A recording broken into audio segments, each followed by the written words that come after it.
most likely outcome. Right. Okay. And of course, that's what we're seeing in Japan right now, which Yeah. is doing yield curve control, and we're seeing the yen depreciate substantially versus other currencies. It's interesting. So you talked about your barbell allocation earlier. Cash and long dated US Treasuries. You can make a really good argument to own them in that interim period while the Fed is tightening here. But you got to be cognizant that the game could change very quickly the way that you just talked about. And so we'll talk about allocation in a bit, but I'm assuming you would think that hard assets, including gold, but other tangible assets, are almost kind of like a call option on the end game that you're talking about there, right? That once yield curve control kicks in, those are the type of assets I assume you'd probably want to be in. Yeah, I'd expect a big uptick in natural resources, both the stocks and then the actual resources themselves, so various types of commodities, oil, gold, copper, silver, Bitcoin as well. And then hard infrastructure, things like pipelines and assets like that. High quality real estate that's not particularly overvalued. There's different parts of the market where, you can get a nice quality asset with a low, if you get kind of a fixed rate mortgage on it, it's funny, mortgage rates went up a ton, but they're still below the official inflation rate. Right. And so I think depending on where you are, that's basically, it's a long-term dollar short, which I think would do well in that environment. And so, yeah, basically the outcome of them having to capitulate on tightening should be a big uptick in hard assets, specifically assets that are not facing a lot of margin pressure, which basically means commodities, commodity producers, hard monies, and things like that. Okay, great. Like I said, I'll give you a chance to talk more deeply about that in a bit. But all right, so let's start banging through here. So remaining on inflation and the Fed for a minute, we had an interesting week where we had a meeting between Jerome Powell, President Biden, and Janet Yellen. I'm curious to hear, any speculation you have on sort of what was discussed there, and if there's going to be any shift in policy coming out of that. But one thing coming out of that I thought was really interesting was Janet Yellen was then interviewed, and she did a public mea culpa. She uttered the words, "I think I was wrong about the probability of inflation given the policy steps that were being taken a year ago," which is a little bit unnerving, where you had somebody who actually ran the Federal Reserve, now runs the Treasury. That decision wasn't made all that long ago. What does that say about the quality of the intelligence that our central planners are using to make their decisions here, if they can be that wrong that quickly? Because I, folks like you, and I'll pat myself on the back a little bit too, but a lot of viewers too, with just sort of practical, thinking, said, hey, you pump several trillion, 10 trillion of combined monetary and fiscal stimulus into the system in a year and a half. There's probably going to be some inflation. yeah, I think generally they're more backwards looking than forward looking, which is not good. And to her credit, it's good to admit that she was wrong, and it's also, it's hard to say ahead of time what the exact level of inflation is going to be, right? I mean, there's all sorts of variables that could have delayed it, that could have dampened it a little bit, basically, economies opening and things like that. But yes, a lot of us were looking at this inflation picture and saying that it's, we're not seeing the commodity capex. We're seeing a lot of new broad money in circulation, which was different than what we saw in 2008. Basically, just more money chasing fewer goods.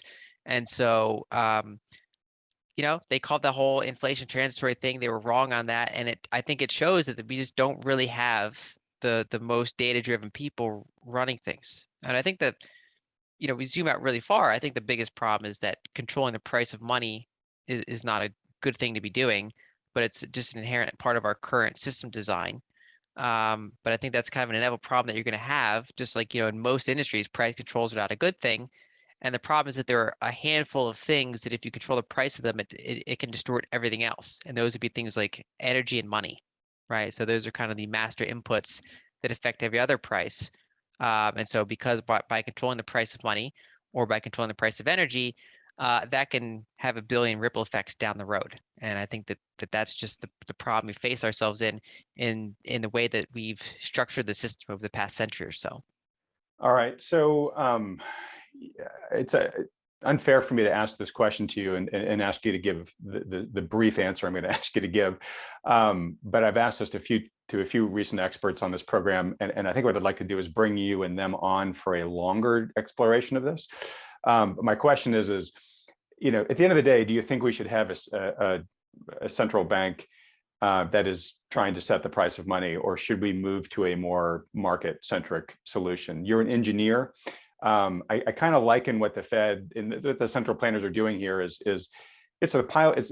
It's as if the pilot of the plane is basically trying to say, yes, I have an altimeter. Yes, I have a fuel gauge, but I always want the height of the plane to be within this band and the fuel tank to be within this level of volume. And I'm not going to let the gauges go outside of that band, right? And so they're kind of fooling themselves of what true reality is. They're not using accurate instrumentation to fly the plane. So anyways, what are your thoughts on that? So I think in the long arc of time, yes, I think that not having a central price setter for money is ideal, and that the price of money can be set in different regions by market forces. That's a system that used to be, and I think that in the future might have that again one day. I think a big challenge is that, starting in the second half of the 1800s, commerce started moving faster than money, right? So for thousands of years, commerce and money moved at roughly the same rate, which was, the speed of traveling around. But with the introduction of telecommunications channels, banks could settle ledgers across the world pretty quickly. And then of course, when you add the internet, it accelerates even more. Whereas the money, gold, still had, it still moves at the speed of physics, of matter. And so when commerce began moving much faster than the underlying bare asset, we had to abstract it in order to have it keep up, right? So we had to do claims based on that money rather than the money itself in order to keep up with the speed of commerce. And the problem there is that when you abstract it like that, when the speed of commerce greatly exceeds the speed of money, that allows for arbitrage and centralization.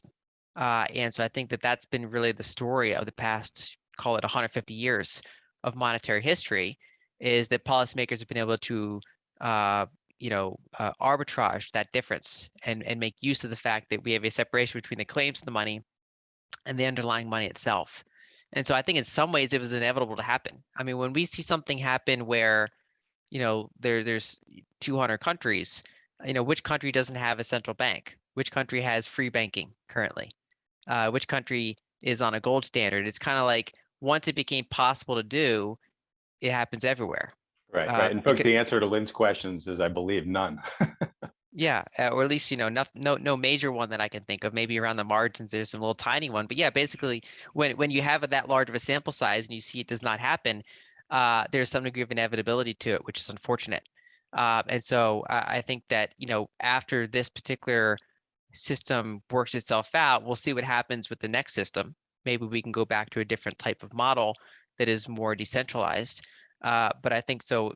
My answer is kind of that one, I don't think it's a good system, but two, just because of the order of technology we got, I think it ended up being somewhat inevitable, unfortunately. Yeah.